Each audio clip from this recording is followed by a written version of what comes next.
এই গল্পটি এক মমতাময়ী গ্রামের নাম সন্তোষপুর, যেখানে একটি নীরব পরিত্যক্ত পুকুর তার গভীর অন্ধকারে লুকিয়ে রেখেছে এক শতাব্দীর পুরনো অভিশাপ। কেউ জানে না তার নাম, শুধু জানে সূর্য ডোবার পর কেউ সাহস করে ওই পুকুর পাড়ে যায় না। গ্রামের চায়ের দোকানে বসে আছে তিন বন্ধু, আলামিন, নয়ন এবং সাগর। বাইরে অন্ধকার নামছে, পুকুরের দিক থেকে আসা একটা ঠান্ডা বাতাস সবাইকে জানান দিচ্ছে কিছুক্ষণ পরেই সন্ধ্যা নেমে রাত হবে। হঠাৎ তাদের মধ্য থেকে সাগর বলে উঠল, জানিস, কাল রাতে নাকি কে যেন পুকুর থেকে ক্ষীণ স্বরে কান্না করছিল। আমার তো ভয়ে হাত পা ঠান্ডা হয়ে যাচ্ছে বাবা। সাগর, তুমি সবসময় ভয় পাও কেন? এসব গুজব। পুকুরে হয়তো ব্যাঙ বা শিয়াল ঠান্ডাতে একটু হাউমাউ করে কাঁদছিল, এরমই হবে। গুজব হোক বা সত্যি, আমি আজ রাতে দেখতে চাই। চল আমরা তিনজন মিলে একবার পুকুর পাড়ে যাই। সাগর ভয় পেয়ে বলল, না না, আমি যাব না, আমার খিদে পেয়েছে, চল কিছু খাই। আরে ভয় কিসের, তুই শুধু আমাদের সাথে থাকবি, কিছু হবে না। তোর খাবারের ব্যাগটাও নিয়ে চলিস। সাগরের হাজার বারণ থাকা সত্ত্বেও আলামিনের জেদের কাছে তারা হার মানল।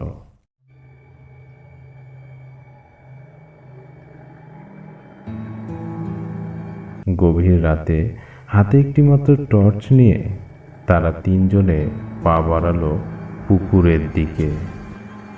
জঙ্গল পথে এখন শুধু শুকনো মচমচ শব্দ। টর্চের আলোয় ঘন ঝোপঝাড়ের ছায়াগুলো যেন ভয় ধরিয়ে দিচ্ছে। সাগর বারবার পিছন ফিরে তাকাচ্ছে, তার বেশ ভয়ই করছিল। আলামিন, একটু গ্রামের কেউ দেখে ফেললে মুশকিল হবে। চিন্তা করিস না, সবাই ঘুমিয়ে আছে। ও পুকুরটা তো এখান থেকে দেখাই যাচ্ছে, ওই দেখ সামনে পুকুরটা। পুকুরটা আজ যেন আরো কালো লাগছে। চল, আর যাব না। আমার মনে হচ্ছে কেউ যেন আমাদের দেখছে, ভয় লাগছে বেশ। কিন্তু না, কেউ তো নেই, শুধু জোনাকিরা জ্বলছে। চল একদম পুকুর পাড়ে যাই। পুকুর যত কাছে আসছে পরিবেশ তত ভারী হচ্ছে।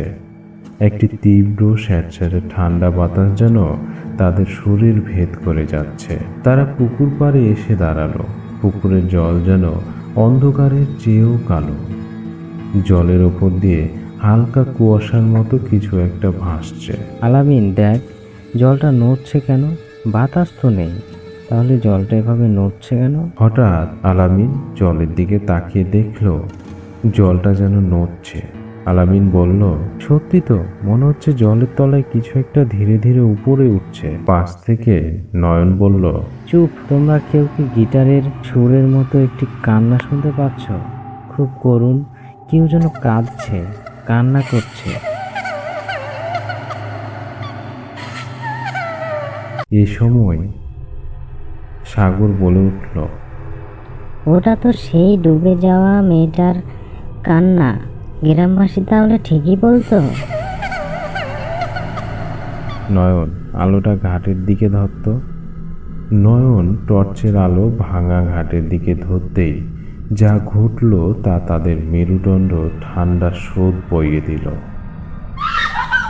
পুকুরের পানির ওপরে হঠাৎই নয়ন তার ভয় মাখানো কণ্ঠে চুপি চুপি বলা শুরু করলো, এ কি, পুকুরের ওপরে কে?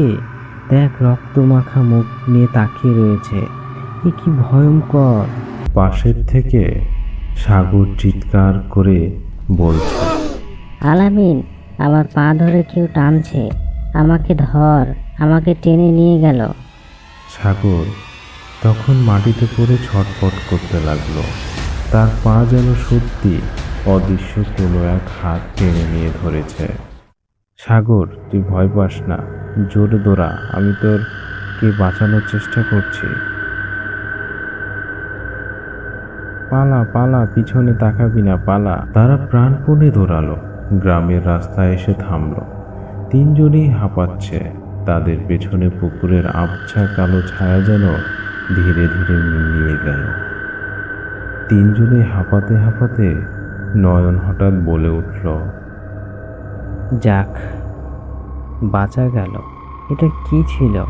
সাগর বলল, এটা তাহলে সেই মেয়েটা কি ভয়ঙ্কর! সে এখনো পুকুরে আছে, আর সেই তাহলে রাত্রে এভাবে কান্না করে। সত্যি অনেক ভয়ঙ্কর ছিল। আমি মরতে মরতে বেঁচে গেছি। আমাকে তো প্রায় টেনেই নিয়ে যাচ্ছিল। একটি দীর্ঘ নিঃশ্বাস ফেলে আলামিন তাদেরকে অভয় দেওয়ার জন্য বলল, আমরা হয়তো আর কখনোই পুকুর পাড়ে যাব না। আসলে এটা সত্যি ভয়ঙ্কর ছিল। তারা বাড়ি ফেরার জন্য পা বাড়ালো, কিন্তু শেষ ভয় তখনও বাকি ছিল। হঠাৎ হাত থেকে টর্চটি মাটিতে পড়ে গেল। তারা যখন টর্চটি কুড়ালো তখন তারা লক্ষ্য করল তাদের তিনজনের পায়ের স্যান্ডেলে লেগে আছে সেই পুকুরের কালো জল। সেই কালো ঘোলা জল তাদের স্যান্ডেলগুলোকে যেন কালো করে তুলেছে। নয়ন আতঙ্কিত কণ্ঠে বলে উঠল, দেখ বন্ধু, আমাদের স্যান্ডেলে কিন্তু সেই পুকুরের জল লেগে আছে এখনো। স্যান্ডেলগুলো ঠিক কালো দেখাচ্ছে। সাগর তার ভয় মাখা কাঁপা কাঁপা কণ্ঠে আলামিনের দিকে তাকিয়ে বলল, তাহলে পুকুরের জল এটা আমাদের এখনো পিছু ছাড়েনি? তারা সেদিন ফিরে এসেছিল, কিন্তু পুকুরের সেই কালো জল প্রমাণ করে দিল পেট ছায়া তাদের পিছু ছাড়েনি। পুকুরের অভিশাপ তাদের সাথেই গ্রামে ফিরে এসেছে। তারা জানে না এবার সেই অভিশাপ তাদের জীবনে কি নিয়ে আসতে পারে।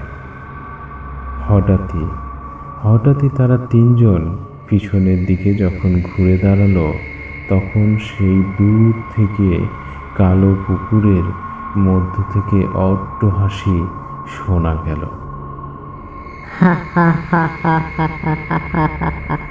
এবং তার কিছুক্ষণ পরে শুরু হলো আবারও সেই পুকুরে থাকা অশরীরী আত্মার আর্তনাদ, কান্না।